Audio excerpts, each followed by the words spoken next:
দিনের শুরুটা যদি হয় এরকম একটা কমপ্লিমেন্টারি বুফে ব্রেকফাস্ট দিয়ে, তা আবার পুলের পাশে এবং বিচ ভিউতে, তাহলে কেমন হয় বলো তো? আমার মারমেড বিচ রিসোর্টের রুমের সাথে এই বুফে ব্রেকফাস্টটা কমপ্লিমেন্টারি ছিল বা ইনক্লুডেড ছিল। তো সেটার এক্সপিরিয়েন্স দেবো আমার আজকের video. So let's start today's blog. ওদের ব্রেকফাস্টে অনেক রকমের আইটেম ছিল, তোমাদেরকে আমি দেখাচ্ছি। এখানে শুরুতে ছিল একটা চিকেন ক্লিয়ার স্যুপ, এরপর এখানে হচ্ছে টোস্টার ছিল, তারপর ব্রেড, বাটার, জ্যাম, তারপর cold milk, cornflakes and fruits ছিল। ওদের সব কিছুই অনেক সুন্দর করে ডেকোরেশন করা থাকে, অনেক অ্যাস্থেটিক ভাইব থাকে।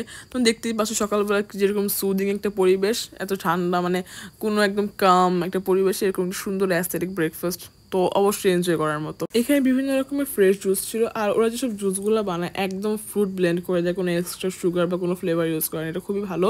এখানে যে এক্সপ্রেসো মেশিনটা ছিল, তারপরে এখানে যে সব ব্রেকফাস্ট আইটেমগুলো ডেকোরেট করে রাখা আছে।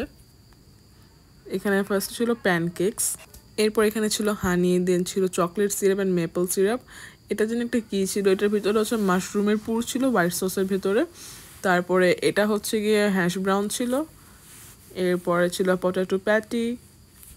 ওদের আলুর অনেকগুলো আইটেম ছিল এখানে দেখতে পাচ্ছ। এরপরে হচ্ছে রোস্টেড পটেটো বলস ছিল। তারপরে একটা হচ্ছে এটা একটা ব্রেডের উপরে চিজ দিয়ে চিকেন দিয়ে একটা জিনিস ছিল, খুবই মজা ছিল।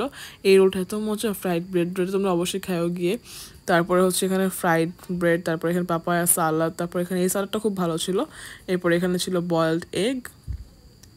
তারপরে এখানে খিচুড়ি দিয়ে খাওয়ার জন্য ছিল ভর্তা, বিভিন্ন রকম টমেটো ভর্তা, আলু ভর্তা, পান্তা ভাত। এখানে ছিল গুড়। তারপরে হচ্ছে কালো জাম ছিল এখানে। এই ট্রেডিশনাল হালুয়ার ভিতরে একটা ছিল হচ্ছে সুজির হালুয়া, গাজরের হালুয়া, আর একটা কোনো নামই দেওয়া ছিল না। ওদের লাইভ স্টেশনের ওইদিকে হচ্ছে এরকম চিকেন ছিল, তারপরে খিচুড়ি, তারপরে হচ্ছে আরেকটা জানি পোলাও ছিল, আর হচ্ছে ডাল আর আলুর দম ছিল, পরোটা লুচি ছিল। তো এরপরে আমরা আস্তে আস্তে করে আমাদের ব্রেকফাস্টগুলো নিয়ে নিই। অ্যান্ড দেখতেই পাচ্ছ কি সুন্দর করে সব কিছু ডেকোরেশন করে। বারবার জাস্ট এগুলোরই ফুটেজ দিচ্ছিলাম যে এত সুন্দর, এত অ্যাস্থেটিক। অ্যান্ড আমরা পুলের পাশে একটা সিট চুজ করি, যেখানে আমরা পুলের পাশে বসে একদম খাচ্ছিলাম। আর এই স্যুপটা ইজ পারফেক্ট ফর ব্রেকফাস্ট। এটা একদম এত সাওয়ারি একটা স্যুপ, তারপর চিকেন একদম হালকা ফ্লেভার, খুবই মজা লাগতেছে এটা সকালবেলা খেতে। দেখো গাইস কি সুন্দর লাগতেছে ব্রেকফাস্টটা পুলের পাশে। তারপরে আমরা আমাদের এক ব্যাচ নিয়ে চলে আসি। এখানে ছিল প্যানকেকস অ্যান্ড অল দ্যাট। তো এটা I was enjoying so much. ওদের খাবারের কোয়ালিটি অ্যান্ড টেস্ট খুবই ভালো। আর দেখতেই পাচ্ছ যে আমি কতগুলো চকলেট সিরাপ নিয়ে প্যানকেক নিয়ে আসছি। চকলেট সিরাপের quality and everything is so good. ওদের প্রত্যেকটা আইটেম খাওয়ার মতো অ্যান্ড মানে খুবই টেস্টি।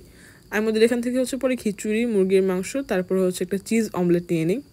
ওদের চিজ অমলেটটা খুব মজা ছিল, বাট আমার কাছে একটু ঝাল বেশি লেগেছে। ওরা প্রচুর পরিমাণে গ্রিন চিলিজ ইউজ করেছিল, দেখতে পাচ্ছ এখানে অনেক বেশি চিজ ইউজ করেছে। আর খিচুড়িটার ভিতরে আলু থাকার কারণে আরও বেশি মজা লাগতেছিল। আর এই যে ফ্রেশ জুসগুলো, we are enjoying that. And এই তো আমরা এভাবেই খাওয়া দাওয়া শেষ করি। পরে কিছুক্ষণ রেস্ট নিয়ে আমি আবার এগুলো নিয়ে আসি, কারণ আমার কাছে খুব ভালো লেগেছে। ওদের মেপল সিরাপটাও খুব মজা ছিল। প্যানকেক দেখে খুবই ভালো লাগছিল। অন্যান্য জায়গাতে তো ফ্রেশ মেপল সিরাপ থাকে না। তারপর ওরা ওদের রেস্টুরেন্ট থেকে এরকম কমপ্লিমেন্টারি ক্যাপাচিনো সার্ভ করে, এটা খুবই মজা ছিল আমার কাছে। মানে কফি বিনসের যে ফ্লেভারটা, ওটা খুবই ভালো লেগেছিলো। And that is it for today. And এখানে আমার breakfast done. If you like this video, please subscribe and follow our channel. আল্লাহ হাফিজ গাইজ।